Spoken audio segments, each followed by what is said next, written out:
It's another edition of Time About the Movies, and today we're taking a look at the films of December 3rd, 2004. So we're finally heading into the last month of the year, and we've got three movies here. One that I have definitely got a lot of favorable things to say about, and the other two are movies that I mostly have not really seen, so we can get through this pretty quickly. So let's go and get into that big movie that I'm talking about here. The biggest new release of the weekend, Mike Nichols' star-studded romantic drama, Closer.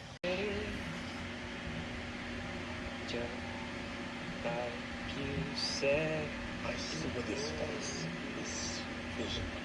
You perfect. Life goes easy on me. It was the moment of my life. Can't take my eyes off of you.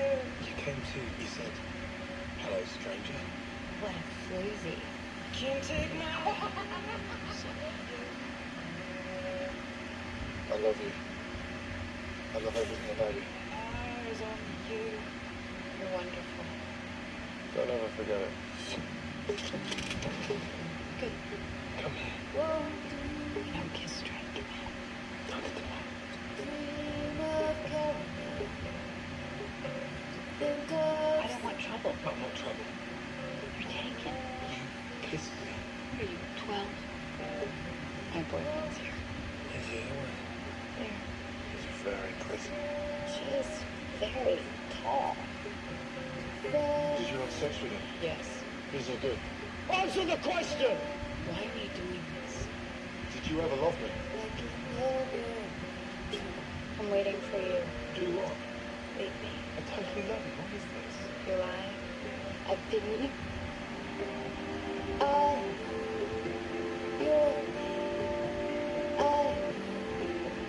You're scared. Are you flirting? Maybe. Why did you swear eternal love when all you wanted was excitement? Love bores you. No. It disappoints me. You women don't understand the territory. Because you are the territory. It's not a war.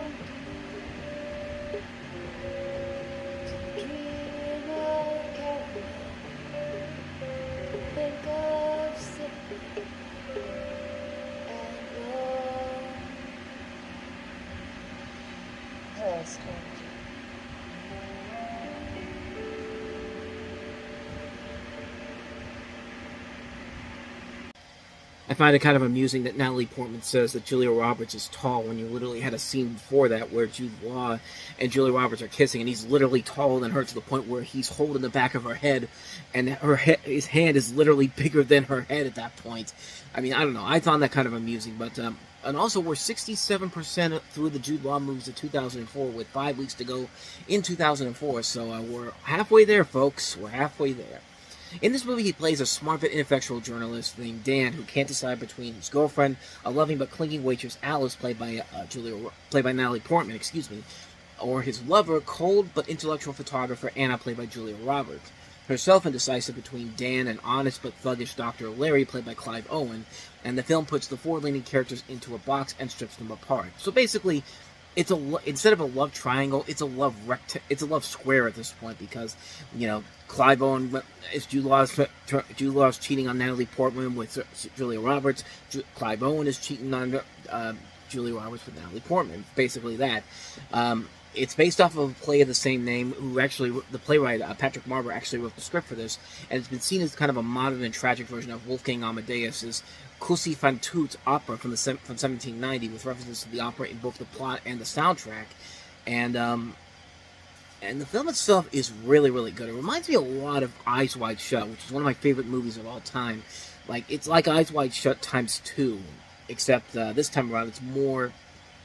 there's more intrigue and more deception, because it's not just two people that are being hurt by what's going on in their situation, but it's four different people going through all four of these different situations, and it makes for a really engaging, like I said, love square, and you've got four really talented actors to make this work. Julia Roberts, Jude Law, Natalie Portman, Clive Owen. Both Portman and Owen actually got Academy Award nominations for this, their first ever. And it's funny when you watch that trailer and you see, Oscar winner Julia Roberts, Oscar nominee Jude Law, and then you see just Natalie Portman and Clive Owen. This changed their whole thing altogether, but with the Academy Awards. But the film is really, really good. It's a really good love conflict situation between these characters. And I gotta say, man, Natalie Portman is just, man, it doesn't matter what kind of hair you give her. You can give her a red hair, you can give her a blonde wig, you can give her just a regular black hair. That girl's beautiful in this movie, man. Like, she's incredible. She's beautiful to look at. And she gives one of the strongest performances in the movie. And it's no wonder why she's one of the things you'll always remember from the movie, because she really is giving it her all in this movie. This is a movie where I think really elevated her to the next level of her superstardom. Because, Garden State came out the same year, and I really like Garden State, but this is probably one of my favorite performances from Portman in this movie. But Julia Roberts, Clive Owen, Jude Law, they're all great in the film as well. Clive Owen I also thought was really good too. Julia Roberts and Jude Law maybe are kind of the weaker aspects in terms of the cast in general, but they're not bad by any means necessary. They're still very good actors in this. And most notably, this was a nice return to form from Mike Nichols, who was kind of a little bit of a lull after around this time before this, because he made stuff like some movies that weren't spectacular, like Regarding Henry, Primary Colors, What Planet Are You From. He would occasionally have that one spark here and there with something like Working Girl, Postcards from the Edge, Wolf, The Birdcage. And he did his career with two great movies. This one and then Charlie Wilson's War a couple years later, also with Julia Roberts in it. And also he had Angels in America the year before. So this was kind of the last gasp before he essentially retired from film and then later passed away. Because I think he died in 2014. So, yeah. It's a really good movie, a really intense thriller, a really good romantic drama. It's a really good movie with a lot of good performances all around. Just a really good thriller of a film. It's a really engaging film. Definitely a movie that I really like a lot. I do recommend it easily. Closer. Definitely check it out. So with that said, let's move on to our next movie, and that is House of Flying Daggers. Producer of Crouching Tiger, comes a film critics are calling spectacular, beautiful, astonishing. House of Flying Daggers. And a great year for Zhang Yimou, who had two really great martial arts movies in 2004, Heroes, and Hero, excuse me, not Heroes, not the CD show, the Jet Li movie Hero, which we talked about already, and House of Flying Daggers, where in this movie, during the reign of the Tang Dynasty in China, a secret organization called the House of Flying Daggers rises and opposes the government. A police officer called Leo sends Officer Jin to investigate a young dancer named Mei, claiming that she has ties to the Flying Daggers. Leo arrests Mei, only to have Jin break her free in a plot to gain her trust and lead the police to the new leader of the secret organization. But things are more complicated than they seem. But the martial arts sequences are going to look spectacular. This is made by the same people that were the producers behind Crouching Tiger, Hidden Dragon, so you know exactly what you're going to get when you go into this movie, and it really does work very well. But it's not really a martial arts movie. It actually is an engaging story that is more story-driven than you would think. I think Hero works well because of the visual effects and the action sequences. The visuals and the action sequences are great in this movie, but it's really the love story between the two main characters that I think works very well here. I think they're both very well, handled very well here. You've got Andy Lau and also Zhang Ziyi, who would later star in Memoirs of a Geisha the following year. And then she was also in Rush Hour 2, which was the movie that kind of launched her into the stratosphere with the American public. And she's a really good actress and doesn't really get a whole lot of great movies anymore. Like, she does a couple movies here and there, like she was in The Grandmaster, but other than that, she doesn't really do a whole lot of movies here in the U.S. anymore. Mostly doing movies back in China, but the movie is very impressive to look at. It's a visual splendor to look at. It has a lot of the great things that made movies like Crouching Tiger, Hidden Dragon, and Hero the great movies that they are. And it has an engaging storyline that works because you do get attached to the three main characters in here. They have a lot of good storylines to tell. There's a lot of good aspects to the film. It's a really impressively put together film. It really works on a number of different levels. It's a movie I do recommend checking out. One that you probably have not heard of too much, but definitely worth to watch. House of Flying Daggers. So let's move on to our last movie, and that is I Am David. Come on, I just want you to know that you're safe here. And that everything will be all right. Introducing Ben Tibbor. And starring Golden Globe winner and Academy Award nominee Joan Plowright, Marie Bonnevie, and Jim Caviezel. All alone. discovering a world he's never known. A boy who would never stop searching for home. I am David. I know, David. I know. I am David. Hello, I'm David. If you don't know what I'm talking about, ASD of movie, check that clip out. But this is I Am David, and boy, did that trailer look like one of those. That didn't even look like a real movie, quite honestly. It looked like a fake movie trailer, like you see in like you would see at the beginning of Tropic Thunder. Like you almost expect to see Robert Downey Jr. and Tobey Maguire in that situation, doing the same parody they did for the church movie they did for Tropic Thunder. And that, I mean, it did not look like a real movie. Is what I'm trying to say here, but it's a real movie, and believe it or not, the director on there, as the light started dimming on me while I was trying to get to the synopsis, the director on this movie is someone you might be familiar with, and that is Paul Feig. That, of course, is the man that gave us Bridesmaids, The Heat, Spy, Ghostbusters, Simple. Why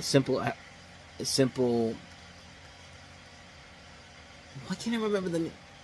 A Simple Favor. Good Lord, I love this movie, A Simple Favor, and I can't even remember the title. But he also did Last Christmas, a bunch of other movies, a bunch of more mainstream movies. But you wouldn't believe that this was his first movie as a director, feature director, I should say.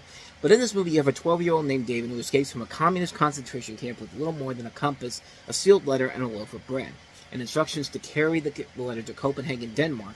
David is thrust into the free world for the first time as he travels across Europe, his spiritual voyages of discovery, where David slowly loses his instinctive mistrust of humanity and begins to smile, share, trust, and ultimately love, addressing the cruelties, politics, and suffering of warfare while celebrating the unbreakable spirit of a child. This literally sounds like a movie that's an Oscar bait film in general, but I can't really say anything about this movie too much because, honestly, I've never seen this movie before, and I had no idea that it was directed by Paul Feig, and the fact that this was the movie that basically began his film career as a whole. But, yeah, other than that, though, there's really not much more I can say about this film that has an... What am I saying? There's nothing really more I can say about this movie because I haven't... See, I'm getting my words mixed up here. I was about to say, nothing more that I could say that's already been said already, but I haven't seen this movie, so I don't know what the general consensus is from the general public about this film in general is, but, how many times can I say general? But, all I know is that Rotten Tomatoes did not give this the best reviews overall. In fact, it got really panned by critics when it came out, and it didn't really make much of a dent in the box office, and was pretty much largely forgotten in general. And I honestly, watching that trailer, I could kind of see why, because this kid who plays the title character never did another film after this. So, yeah, that should pretty much tell you everything you need to know about this film. But who knows? Maybe it actually is much better than people give it credit for. But I sincerely doubt it. I've never heard anybody really ever talk about it. So I'm just going to say that it probably isn't that great of a movie to begin with. So, yeah, not much more to say about that one. That is I Am David. And so on that note, we wrap up another edition of Time About the Movies. We'll head into the second weekend of December next time around, with a weekend that is very similar to what we saw 11 years ago in '93, because we have two sequels coming out on the same day. We have Ocean's 12, and we also have Blade Trinity, the third installment of the Blade series, and we have Wes Anderson's very polarizing film at the time, which was The Life Aquatic with Steve Zissou. So we'll take a look at those three movies all on the next episode. But until then, thank you so much for watching, and if you want to see more videos like this, please hit the plays on the next page, check out the previous episode, and also don't forget to hit the like and subscribe button if you want to see more videos like this on this channel. So, with that said, I am off. I will see you guys next time, and until then, as always, take care.